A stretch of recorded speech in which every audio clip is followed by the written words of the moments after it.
오늘도 사연살롱을 찾아주셔서 감사합니다. 저는 얼마 전 돌싱이 된 30대 여자입니다. 대개 사람들이 그렇듯 저 역시 얼마 전까지만 해도 이혼료 꼬리표를 달고 살게 될 줄은 꿈에도 몰랐어요. 저와 남편은 5년 전 본사 직원과 외주업체 직원으로 만났어요. 당시 전 건설 관련해서 홍보실에서 근무하고 있었죠. 홍보 브로셔 작업을 외주업체에 맡기게 됐는데 그 업체가 바로 남편이 다니던 광고회사였어요. 남편은 직장에서 꽤 능력을 인정받은 사람으로서 저희 회사 전담을 맡게 된 거죠. 외모가 뛰어나거나 특별한 매력이 있는 사람은 아니었어요. 오히려 사람들 사이에 있으면 자연스레 묻히는 평범한 타입이었죠. 사실 제 이상형은 아니었어요. 그래서 처음엔 신경조차 쓰지 않았습니다. 그런데 말이죠. 마음에 틈이 생기면 쉽게 흔들리나 봐요. 당시 전 사귀던 남자와 헤어진 지 얼마 안 돼서 마음이 공허한 상태였거든요. 남편은 그 틈을 타고 들어왔어요. 소영씨, 이거 한번 써볼래요? 저번 미팅 때 보니까 손목이 안 좋은 것 같던데 이거 마우스 패드 위에 대고 쓰면 손목에 무리가 덜할 거예요. 남편은 미팅 때마다 저에게 소소한 것들을 선물했어요. 돈으로 환산하면 그게 얼마나 되겠어요. 하지만 그 선물에는 하나같이 절 배려하고 염려하는 마음이 담긴 거라 저도 모르게 그 사람한테 관심이 가더라고요. 그렇게 시간이 흘러 마지막 미팅 날이 됐어요. 전 미팅 장소로 향하면서 내심 그 사람의 고백을 기대했어요. 그런데 도착해보니 남편은 없고 다른 직원이 나와 있는 게 아니겠어요? 가슴이 철렁했어요. 설마 그동안 나 혼자 착각했던 거야? 회의가 끝나고 텅 빈 회의실에 혼자 남았는데 저도 모르게 눈물이 났어요. 속수무책으로 마음을 연 제가 바보 같았거든요. 그때 회의실 문을 열고 남편이 들어왔어요. 소영씨, 다행히 여기 계셨네요. 제가 너무 늦어서 안 계시면 어쩌나 걱정했는데. 이거 소영씨가 갖고 싶다고 했던? 소영씨, 지금 울어요? 순간 전 남편 품으로 달려들었어요. 왜 이제 와요? 다시 못 보는 줄 알았잖아요. 창피함도 모르고 아이처럼 엉엉 울었죠. 남편은 그런 절 아무 말 없이 꼭 안아주었고요. 그날 이후 남편과 저는 정식으로 교제를 시작했어요. 그렇게 2년 정도 지났을 때 우리는 결혼을 결심했죠. 하지만 그 전에 남편에게 밝혀야 할 게 있었어요. 자기야, 나 자기한테 할 말이 있어. 사실은 나 다니는 회사 말이야.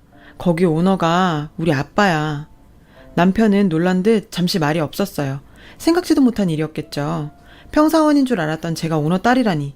침묵이 이어지자 저는 덜컥 겁이 났어요. 우리 집이 부담스러운 건가? 설마 헤어지자고 하는 건 아니겠지? 침묵이 이어지는 동안 전 별의별 생각을 다 했어요. 그런데 남편의 반응은 예상 외였어요. 자기야, 그 얘긴 우리 엄마한테 비밀로 하자. 응? 왜 그래야 되는데? 아무래도 엄마가 불편하실 것 같아. 그치만 어차피 알게 되실 거잖아. 알게 되더라도 우선은 비밀로 해줘. 부탁이야. 남편이 워낙 간곡히 부탁을 하길래 저는 그러기로 했어요. 그리고 그땐 시어머니가 다른 사람들과 달리 욕심도 없으신 소박한 사람인 것 같아 오히려 좋더라고요. 아빠와 단둘이 살고 있는 저와는 반대로 남편은 홀어머니 밑에서 자랐거든요. 어머님은 보험 설계사 일을 하며 홀로 아들을 키워내셨어요. 그래서인지 남편은 어머니 말이라면 자다가도 벌떡이에요. 주변 사람들은 그런 남편을 세상 둘도 없는 효자라고 칭찬했죠. 그런데 그거 아세요? 세상에 둘도 없는 효자는 세상에서 가장 최악의 남편감이라는 거. 그때까지만 해도 전 그걸 몰랐어요. 자기 부모한테 잘하는 사람이니까 처가 부모한테도 잘하겠거니 했죠. 시어머니는 수수한 동네 아주머니 같은 인상이었어요. 제가 손발이 찬 걸 어떻게 아셨는지 생강차를 보내주시며 여자는 몸이 차면 안 된다고 걱정해 주셨죠. 어려서 일찍 엄마를 여의고 모정에 굶주려 있던 전 그런 시어머니의 배려에 감동을 받았고 앞으로 잘 해드려야겠다고 생각했어요. 남편 쪽이 한참 기울어지는 결혼이었지만 아버지께선 제 뜻을 이해해 주셨고 그렇게 우리는 양가 반대 없이 결혼을 하게 됐어요. 그런데 신혼여행에서 돌아오는 날 사건이 터졌어요. 저희 친정아버지가 중소기업 오너인 걸 예식장에서 친척들을 통해 알게 된 시어머니는 자신을 속였다며 방금 신혼여행에서 돌아온 아들을 현관에 들어서자마자 뺨을 때리셨어요. 그것도 며느리 앞에서 말이에요. 그날 저와 남편은 시어머니 마음을 풀어드리려고 여독이 쌓인 몸으로 쫄쫄 굶은 채 밤새 안방 문 앞에서 빌었어요. 그리고 그 일이 있은 지 얼마 뒤 시어머니는 여러 개의 보험계약서를 제게 내미시곤 친정에 가서 사인을 받아오라고 했어요. 크게 사업을 하시는 분이니 이 정도의 계약은 해줄 수 있는 거 아니냐면서요. 이게 다 저희 친정아버지를 위한 거라나요? 하루라도 빨리 계약을 해야지 더 나이 들면 보험 가입도 안 된다고 어찌나 닥달하시던지. 전 하던 설거지도 놓고 친정에 가야 했어요. 하지만 결혼 후 처음 친정집을 찾은 딸을 보며 반가워하시는 아버지 앞에 선뜻 계약서를 내밀 수는 없었죠. 그대로 계약서를 가지고 돌아왔어요. 그리고는 시어머님께 사실대로 말씀드리고 죄송하다고 했죠. 그렇게 일이 잘 끝날 줄 알았는데 그날 밤 남편과 막 잠자리에 들려는데 시어머니가 벌컥 방문을 열고 들어오셨어요. 그러곤 다짜고짜 남편의 뺨을 또 때리셨어요. 남편은 영문도 모르고 맞으면서도 연신 죄송하다고 손이 발이 되도록 빌었고요. 전 시어머니의 살기도든 모습에 겁이 나서 아무 말도 못하고 서 있었죠. 네가 이 애미를 얼마나 업신여겼으면 이제 가시집 온 며느리가 나를 지 부모한테 보험이나 팔아먹는 파람치한으로 뭐냐? 딸 자식 떠나보내고 큰 집에 덩그러니 남은 사돈양반 걱정돼서 그런 내 마음을 장사치 속셈으로 알아? 아이고 내 팔자야. 이런 꼴 보려고 내가 자식을 키웠나. 당신 엄마 말이 사실이야? 이리 와서 빌어. 당장 무릎 꿇고 엄마한테 빌란 말이야. 남편은 강제로 절 끌어안치곤 시어머니께 빌라고 강요했어요. 낯선 상황에 겁에 질린 전 무조건 빌었죠. 시어머니 앞에서 무릎 꿇고 빌며 당장 가서 사인을 받아올 테니 오해 푸시고 용서해달라고요. 제가 철이 없어서 어머님 깊은 뜻을 잘 몰랐다고 다 제 잘못이라고 말이죠. 그랬더니 시어머니 표정이 확 달라지며 얘 아가, 네가 그러면 내 체면이 뭐가 되니? 이 늦은 시간에 네가 계약서를 들고 친정에 가봐라. 사돈어른께서 어떻게 생각하시겠냔 말이다. 꼭 내가 널 들복 가서 등 떠밀려 온 것처럼 보일 것 아니냐. 마침 내일이 토요일이니 애비랑 같이 가서 하루 자고 오는 걸로 하면 자연스럽잖니. 넌 왜 이렇게 영리하질 못해. 배울 만큼 배운 애가.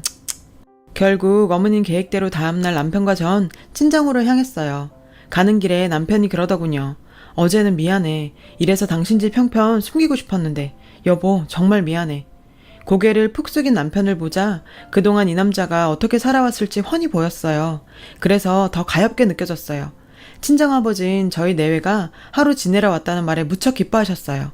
그런 아버지 앞에 전 수십 장에 달하는 보험 계약서를 내밀었죠.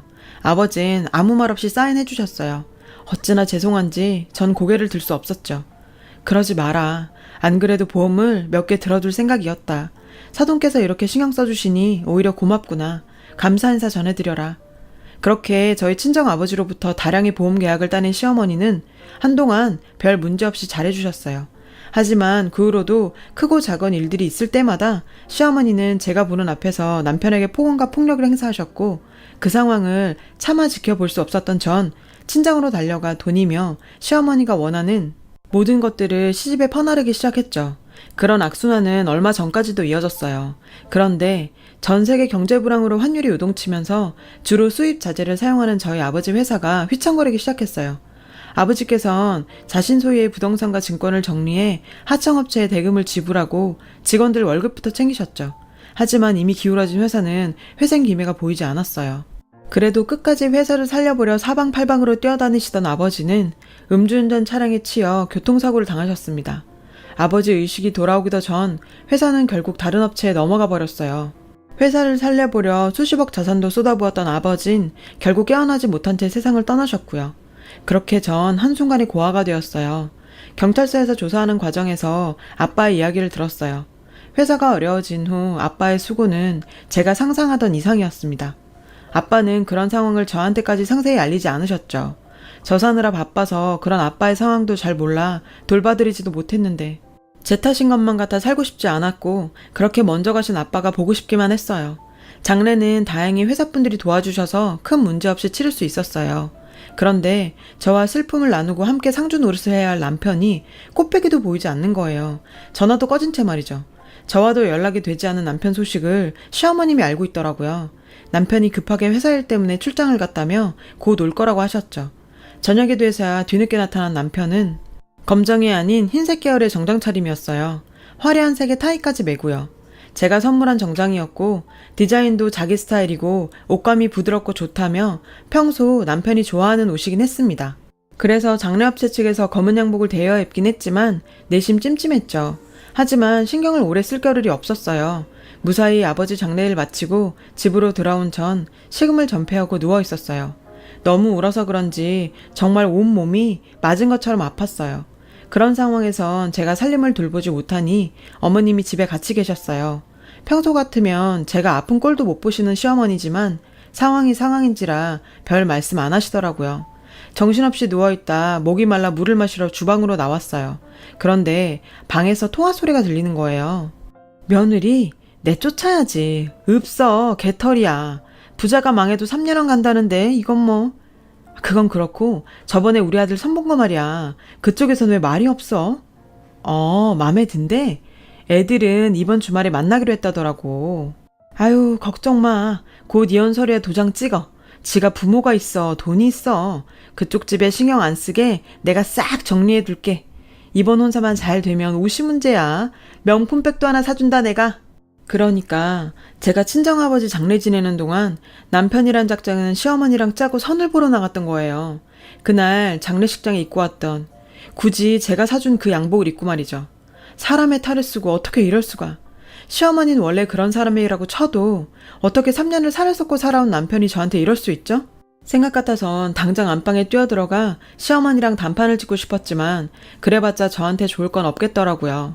어차피 이렇게 된 거 제대로 준비해서 못돼 처먹은 모자한테 한 방 먹어야겠다는 생각뿐이었어요. 주말이 되자 남편은 거래처와 약속이 있다며 외출 준비를 했어요. 정말 신경 써서 옷을 입고 평소 잘 쓰지도 않던 향수까지 뿌리고 말이죠. 한편으로 남편이 가엾다는 생각도 들었어요. 저런 어머니를 만나지 않았다면 이 남자도 행복한 가정을 꾸리고 살 수 있었을 테니까요. 그리고 얼마 뒤 제가 뒷조사를 의뢰한 심부름 업체에서 연락이 왔어요. 업체로부터 받은 USB 속에는 남편과 맞선녀가 데이트하는 모습이 담겨 있었죠. 사진 속 남편은 저와 연애할 때처럼 배려심 넘치고 자상한 모습 그대로였어요. 이상했어요. 너무 자연스러웠거든요. 강요에 못 이겨 나간 사람이라고 느껴지지 않을 만큼. 아니나 다를까 남편을 미행했던 업체 직원도 남편의 행동이 시어머니의 강요로 보이진 않는다고 하더라고요. 현재 남편과 맞선녀는 진지하게 혼담이 오고 가는 사이로 이미 상견례 날짜까지 잡혔다고 했어요. 약간의 추가금을 더 낸다면 상견례장 내부에 녹음기를 설치해 줄 수 있다고요. 하지만 현행법상 당사자가 포함되지 않은 녹취는 재판에서 유효하게 사용될 수 없으니 잘 생각해보고 결정하라더군요. 전 서둘러 전화를 끊었어요. 미칠 것 같았어요. 내 남편도 우리가 함께했던 시간도 그 어느 것도 이젠 믿을 수 없게 됐으니까요. 생각해보면 결혼 전 저를 딸처럼 대해주셨던 거나 남편에 대한 시어머니의 욕설과 폭력 등 이 모든 게 다 연극이었던 거예요. 절 자신들 뜻대로 몰아가려는 의도된 연출이요. 그동안 날 기망하고 내 아버지 재산을 곶감 빼먹듯 빼먹은 이 땡만도 못한 것들. 당장이라도 죽여버리고 싶다는 생각뿐이었어요. 하지만 그러기 위해선 일단 참아야 했죠. 그리고 디데이가 됐어요. 시어머니와 남편은 점심 약속이 있다며 각각 핑계를 대고 집을 나갔어요. 전 미리 정리해둔 짐가방을 들고 집을 나섰죠. 그리고는 신사동 근처의 한정식 집으로 향했어요. 그것도 우리가 결혼 전 상견례를 했던 곳이에요. 로비에서 남편 이름을 대고 남편 이름으로 예약된 방을 안내받았어요. 그 방에 문을 열고 들어가 보니 상견례가 한창 진행 중이더군요. 남편과 시어머니는 절 보자 귀신을 본 사람처럼 놀랬어요. 어머, 어머니, 여기서 뭐 하세요? 여보, 당신은 또 여기 왜 있어? 거래처 약속 있다더니 이분들이 거래처 분들이야? 근데 분위기만 봐선 꼭 총각 행세하면 상견례라도 하는 것처럼 보이네. 안 그래요, 어머님? 제 등장에 상견례장 분위기는 엉망이 됐죠. 남편의 얼굴은 터질 것처럼 빨갛게 달아올랐고 시어머니는 이런 상황에서도 잔머리를 굴리려는지 누나를 굴려댔죠. 전 맞선녀 부모 앞에 남편과 제 결혼 사진을 내려놨어요. 이 사람들이 어떤 사람들인지 아세요? 중소기업 사장 딸인 저랑 결혼해서 우리 집 돈 다 빼먹고 제 아버지 돌아가시자마자 며느리 내쫓고 세장가 들려는 인간 말종들이에요. 그러니 따님 신생 망치기 싫으시면 지금 돌아가시는 게 좋을 거예요. 맞선녀 측 부모는 모자를 향해 쌍욕을 퍼붓곤 딸을 데리고 방을 나갔어요. 그러자 남편이 본색을 드러냈죠. 미련한 곰인 줄 알았더니 백년 묵은 여우였네.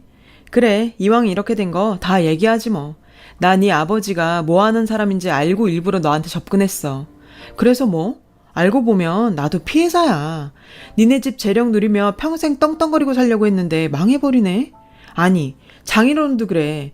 회사가 휘청하면 내 돈부터 챙겨야지. 그걸 회사에 꼬라 박아?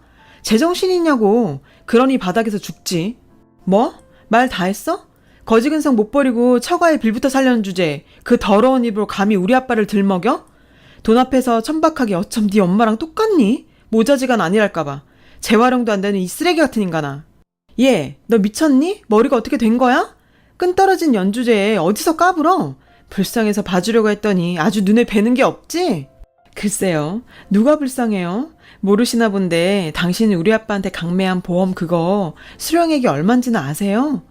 주말 사망 특약이니 뭐니 옵션을 얼마나 걸어놨던지 보험료 많이 나간 만큼 지급액도 상당하더라고요. 그렇게 돈 좋아하시는 분이 어떻게 보험금은 놓치셨대요? 눈앞에 돈 쫓느라 정작 큰 건 못 보셨나 봐요. 어머니, 암튼 어머님이 크게 설계해 주신 덕분에 17억 받았어요, 저. 뭐? 17억? 너 설마 그 돈을 혼자 쓰려는 건 아니지? 나 아니었으면 그런 큰 돈 어림도 없다 너. 얘 아가, 세상에 너한텐 가족이라고는 우리밖에 더 있니. 지난 일은 지나가게 하고 우리 앞으로 일만 생각하자. 서운한 게 있었다면 마음에 담지 말고 풀어. 내가 다 받아주마. 정말요? 안 그래도 제가 너무하는 거 아닌가 걱정했는데 어머님께서 그렇게 말씀해 주시니 마음 놓고 풀게요. 저 이제 어머니 며느리 그만할래요. 저 사람이랑 이혼할 거고요. 위자료 소송도 할 거예요. 그래서 당신들이 나한테 한 짓 하나도 빼놓지 않고 돈으로 쳐서 받을 거예요. 증거는 있고 뒤밟은 사진 몇 장으로 위자료가 가능해? 아, 그래서 준비했어요. 여기. 오늘 이 자리에서 있었던 모든 내용이 담긴 녹음기예요. 제 목소리까지 생생하게 담겼으니 증거 채택에도 문제 없겠네요. 그리고 저 이미 소송도 걸었어요. 아빠 회사 고문이셨던 김 변호사님이 그러시는데 이런 상황이면 이혼 위자료는 물론 저희가 아빠한테 회사 차린다고 빌려간 돈이랑 시어머님이 시시때때로 빌려갔던 급전까지 다 받아낼 수 있다고요. 저희 아빠가 사업가는 사업가였더라고요. 그동안 당신한테 빌려준 사업 자금, 어머니께서 빌려가신 급전까지 하나도 빠짐없이 장부에 기록해 놓으셨더라고요. 빼도 박도 못하게 말이에요. 어머니, 저 이 정도는 해도 되죠? 결국 시어머니는 뒷목 잡고 쓰러지셨고 그 와중에도 남편은 혼자 살겠다고 제 앞에서 무릎을 꿇고 설설 기더라고요. 이게 다 엄마가 꾸민 짓이라고 자긴 정말 날 사랑한다고 눈물 콧물까지 짜면서 거짓말 하는데 정말 끝까지 최악이었어요.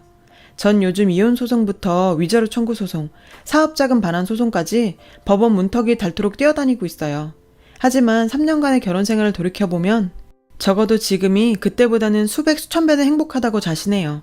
며칠 후면 위자료 소송 결과가 나올 거예요. 변호사님 말씀이 액수가 문제지 승소는 걱정 말라고 하더군요. 네, 많이 받으면 좋긴 하겠죠. 하지만 그보다는 사람의 마음을 가지고 장난치는 인간들은 결코 해피엔딩을 맞을 수 없다는 걸 법원 판결을 통해 똑똑히 보여줬으면 하는 마음이 더 커요. 이렇게 사연을 적다 보니 속이 시원하면서도 한편으론 허망하기도 하네요. 부디 여러분께서는 사랑에 속는 일 없이 행복하시길 바래요. 지금까지 긴 글 읽어주셔서 감사합니다. 여러분, 사연 댓글에 응원과 현명한 조언 부탁드려요. 좋아요와 구독은 저에게 큰 힘이 됩니다. 오늘도 좋은 일 가득하세요.